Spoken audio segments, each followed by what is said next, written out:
What is going on, everybody? My name is Dakota and welcome back to Cologne. So today we're going to be looking at a brand new fragrance that released very recently. I was able to get my hands on a sample of it because I don't really want to go with a bottle just quite yet. And that's going to be the new Dior Sauvage FORTE. Now, if I'm just being completely upfront, the reason I'm just going with a sampler on this one compared to trying to get a bottle like I normally do is that the price for this one is actually incredibly steep. But luckily for me, a local store had a bunch of these they were giving out. They were doing a pre-sale on it, and they were giving out samplers to people they thought may want to end up trying to get the bottle. So I was able to get at least a few of these samplers to give it an honest try. So without any further ado, we're going to go ahead and get into the fragrance. And one of the things I saw, I don't know if it's going to, no, it's not going to pick it up.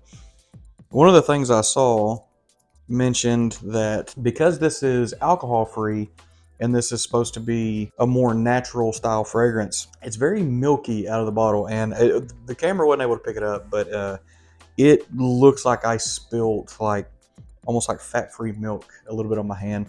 I'm sure it'll absorb up quickly, but who knows. Alrighty. That's different. So on the opening, what I get is a little bit synthetic, almost like a synthetic wood. It's got a little spiciness to it. It's definitely different. So I will say that of the Sauvage line, this goes a completely different direction for them. It kind of smells like it should be in the Dior Homme line, honestly. It almost smells like a mix of like Dior Homme 2020 and something else. But what you get when it first gets in the air, though, it's not bad. It's not bad at all. To me, it does smell just a hair synthetic, little more fresh leaning. So I don't think it's going to be like that real deep, thick kind of smell. I think this has the potential to be kind of lighter. All right, so I gave it about 5-10 minutes to dry down a little bit. And I'm going to kind of do this video as it's drying down a little bit, just kind of build a little profile. And it starts to get a little bit of a floral note. So it's kind of an intense fragrance when it first hits your skin. It's a little bit overwhelming to a point, maybe. I did put about 3 or 4 sprays just right here on the palm of the hand, though. But the atomizers on these, I always felt like they really don't push that much out. So I did go kind of heavy on the hand. So that could be on me on that one. I might have went a little too heavy in one spot. But I keep going back in and trying to see like any sort of changes and stuff like that. After it sets for about 5-10 minutes, a little bit of a floral note comes through. I did go ahead and look up the notes on this, but I did it after I sprayed it because I forgot to do it beforehand. And the notes on this one kind of surprised me. There's not a whole lot to it. There's elemi resin, there's spices, middle notes of lavender with base notes of just musk and wood notes. So honestly, all things given, this seems to be like a very, very simple, straightforward fragrance. To me, that pretty well summed up what I was getting when I first sprayed it, because when I first sprayed it, it smelled a little bit synthetic, but it had like kind of a spice wood. And looking at this, that's pretty much what you got. And then it has lavender in the middle. I wouldn't think it was lavender though. Normally lavender has kind of a sweeter, it kind of has like a little bit like a sweeter background to it. This isn't very sweet at all. This is almost has like more of a mineral vibe, which could be that elemi. And then on the base notes, it's just got wood and musk, and you get a heavy dose of that. A lot of this, I feel like the more it dries down, it's just going to get a little bit lighter, a little bit airier, but it's probably going to stay woody. But what I'm going to do is I'm going to give this about 20 or 30 minutes just to kind of see where it goes. And I'll hit y'all back here in a second. Alrighty, and we are back. So I gave it about 30-40 minutes, went outside and played with my daughter for a little bit, and it's kind of warmer today, so might be able to try to test that out a little bit. So I ended up putting about 4, go ahead and grab it. I ended up putting about 4 of these little sprays on right here, and I pretty well put them on one spot just on my hand. You know, it's mid-90s outside today, and to my surprise, the fragrance actually held on just fine. Like it doesn't really, it softened up because when you first spray this, I feel like it was very intense on my skin. It took about 5 minutes to kind of settle down a little bit. And honestly, it seems like it's doing really well. I gave my wife a chance to smell it. It really wasn't for her, but to me, this kind of went a little fougere style. Like this kind of went a little barbershop-y. A lot of the wood undertones are there. A lot of the musk is there. As it dries down a little bit, the elemi softens up just a little. The spices kind of go away a little bit. Now, this is a very linear fragrance. From what I've been able to tell through the whole time I've worn this, it's extremely linear. Like it does not really change from the moment you spray it. So honestly, what I'm picking up from this is going to be more of like a softer, little cleaner, little fougere style. The FORTE definitely went in a different direction because most of the Sauvage line has always been, except for Elixir, and Elixir kind of also went in a very different direction as well. But the regular Sauvages tends to be more like clean, crisp, fresh, almost like a little sharp, like a little metallicness, maybe something like that. And this don't have that. To me, I feel like this one kind of tried to go a more natural approach, and it did, because it even says right here on the label that it's completely, oh, focus. Nope, not going to focus. But it says right here on the label that it's completely alcohol free, and it is a parfum concentration. So I'll be curious to see exactly how long this will last on the skin. But where I sprayed it, when you look, it did leave like a film residue on my hand a little bit. But yeah, so as far as the scent profile goes, like I said, extremely linear. It does smell good. By what some of the stuff I was seeing online about people talking about like performance issues and it doesn't smell original and stuff like that, I don't think it smells the most original. Actually, what it kind of reminds me of a little bit of the Dior 2020, funny enough, because it kind of has some of that like musky wood going on in here. And to me, I think you could draw a similarity there, but I don't think this smells bad necessarily. I don't think it's for me though. I know some people's going to smell this and some people's going to absolutely love it. And a lot of people is going to absolutely hate it just because it's got Sauvage's name. I think the approach they were going with, being alcohol free, water-based, stuff like that, I do think they are trying something a little different than most companies would. That I can tell on my skin, this is probably going to be a mostly decent performer. I will say that the projection on this is probably going to be just a little bit weak, just because what I have on my hand, I kind of keep my hands around here. I'm not getting very big whiffs of it coming back toward me.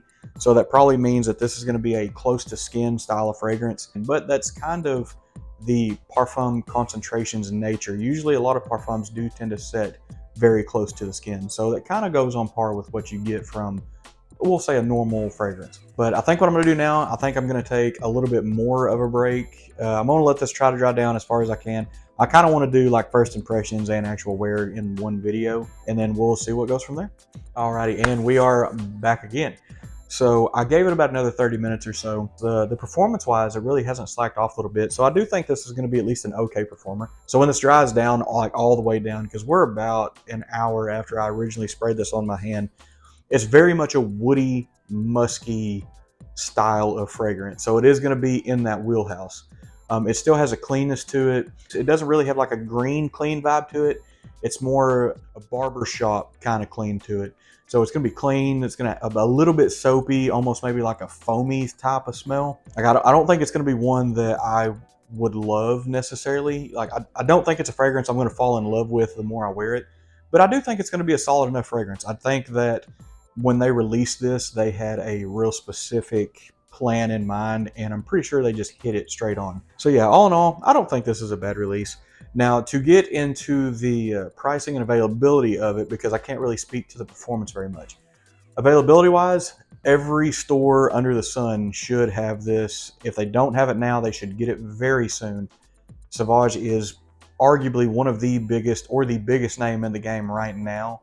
So every place is going to have this. So I imagine if you haven't smelled it, wait a couple weeks. Somebody you know is probably going to have it, and they're probably going to try to wear it. So the downside to that is this is extremely expensive. So the local store that I have around me, for the 50 mil, I think wants 150 plus, and basically for the 100 mil is almost 200 bucks. I think it's 190 and up. So price wise, it is extremely expensive. So I think that's part of the reason I might stay away from this one. If they end up making like some official 10 mils or a 30 mil something, I may go that route and pick that up now. If I understood right, talking to the woman at the retail store that I was talking to, I want to say she said right now it's just 50 mils and 100 mils. So, or it might be 60 mils. It might be 60 and 100. I know as it sets right now, I think there's only two sizes though. Normally some companies will do like a 30 mil, a 50 mil, and a 100 mil. Yeah, so it's for sale right now in a 3.4. So it's either, so yeah. Yeah, unfortunately that price tag, honestly, for this fragrance, I feel like is just way too much. It's a lot. I'm glad I was able to try this though, the OG Sauvage, the EDT. I'm actually not the biggest fan of that one. I don't know if it was just blown out or worn too much or what, but there's something about it that I just don't completely vibe with. I actually said in a different video that I prefer Prada Carbon over the original Sauvage EDT just because that one's got a little more sharpness to it and I like it. It's got a little more of that spice to it. I really like the Dior Elixir. I feel like they went in a really dark, rich direction in that one, and I feel like they did perfect on that. There's really not a whole lot you could change on that. This one, for what they were going for, I feel like they did a solid release, but it's just, I really don't feel like this one's for me. So if I had to give this one a rating right now, unfortunately on my skin, I'm gonna give this one like a 7.5 to an 8, only because there is one or two things in this that I don't really like. I feel like if I smelt just this fragrance that I've been able to pick up all day, I eventually would almost get tired of it, because like I said, it's very musky, it's very woody, and because it's so linear that I feel like by the time I smelled this for several hours in a row, I would kind of just be over it. So that's really my only complaint about it, is it's very simple, it is very linear, but it's just not quite in my wheelhouse. Now, some people's going to absolutely hate this, and again, some people's going to absolutely love this. That's part of the things that I love about doing some of the perfumer stuff and doing some of the fragrance stuff, is that you could put the same fragrance on 100 people. 70 of them are going to have different opinions. And that's what I love about this, is it is so open to interpretation. So this is just going to be my interpretation on it. If you're someone who likes a little of those barbershoppy fougere, if you like a good musky wooded style of fragrance, this is going to be right up your alley. You're probably going to love it. The only issue is again, going back to that price tag, you can get really, really high quality barbershoppy, woody, musky style fragrances for way less. Time will tell on that one. Hopefully the price will come down on this just a little bit. But that is going to get us wrapped up for today. We are getting close to 500 subscribers. We're going to be doing another giveaway at 500, so stick around and stay tuned for that. Thank you everyone for watching. Thank you everyone for subscribing, for sticking around, for staying tuned, the feedbacks on the videos and everything. I genuinely appreciate all of it, so thank you all for that. And as always, we will see you next time.